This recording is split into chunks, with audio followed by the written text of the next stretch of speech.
ময়মনসিংহের ফুলবাড়িয়ায় Oxford coaching সেন্টারের আয়োজনে কৃতি শিক্ষার্থী সংবর্ধনা ও পুরস্কার বিতরণ অনুষ্ঠিত হয়েছে। শনিবার দুপুরে শহরের কুটুমবাড়ি কনভেনশন সেন্টারে অনুষ্ঠানের সভাপতিত্ব করেন অক্সফোর্ড কোচিং সেন্টারের প্রতিষ্ঠাতা পরিচালক ওসমান গনি।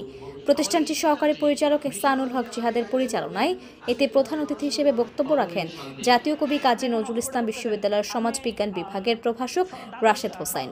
বক্তব্যে তিনি ছাত্রছাত্রীদের উদ্দেশ্যে নিজেকে গঠন প্রক্রিয়ার উপর গুরুত্ব আরোপ করেন, পাশাপাশি বিশ্ববিদ্যালয়ের জন্য নিজেকে তৈরির আহ্বান জানান। তিনি বলেন, বর্তমানে শিক্ষার্থীরা মোবাইলে আসক্ত হয়ে ভিন্ন পথে ধাবিত হওয়ার দ্বারপ্রান্তে। এ সকল প্রযুক্তি নির্ভর গেম থেকে বের হয়ে শারীরিক খেলাধুলায় মনোনিবেশ করতে হবে।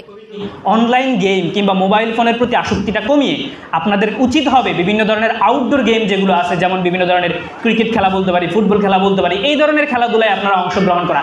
এতে দেখা যাবে আপনাদের শারীরিক যে উন্নতি, গ্রোথ, সেটাও ঠিকমতো হবে এবং মানসিকভাবে যে কগনিটিভ ডেভেলপমেন্ট বলি আমরা, সেটাও আপনাদের খুব সুন্দরভাবে হবে।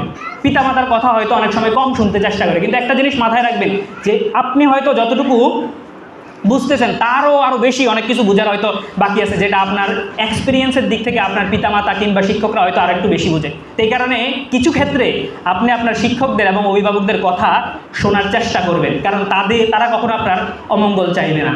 বিশেষ অতিথি হিসেবে বক্তব্য রাখেন রংপুর আর্মি মেডিকেল কলেজের ডাক্তার সাখাওয়াত হোসেন বিপুল, কালাদহ সরকারি প্রাথমিক বিদ্যালয়ের সহকারী শিক্ষক মাসুদ পারভেজ, অত্র প্রতিষ্ঠানের সহকারী শিক্ষক রাকিবুল ইসলাম, আব্দুর রহিম, কলেজ শিক্ষার্থী আলামিন সহ অভিভাবক সদস্য এবং অন্যান্যরা। পরে অত্র কোচিং সেন্টারের ষষ্ঠ থেকে দ্বাদশ শ্রেণীতে প্রথম, দ্বিতীয় এবং তৃতীয় স্থান অর্জনকারী মেধাবী শিক্ষার্থীদের পুরস্কার প্রদান করা হয়। এছাড়াও অত্র প্রতিষ্ঠান থেকে বিভিন্ন বিশ্ববিদ্যালয়ে সুযোগপ্রাপ্ত কৃতি শিক্ষার্থীদের বিশেষ ক্রেস্ট প্রদান করা হয়। পরে আমন্ত্রিত অতিথিদের সম্মাননা স্মারক ক্রেস্ট প্রদান করে অক্সফোর্ড কোচিং সেন্টার।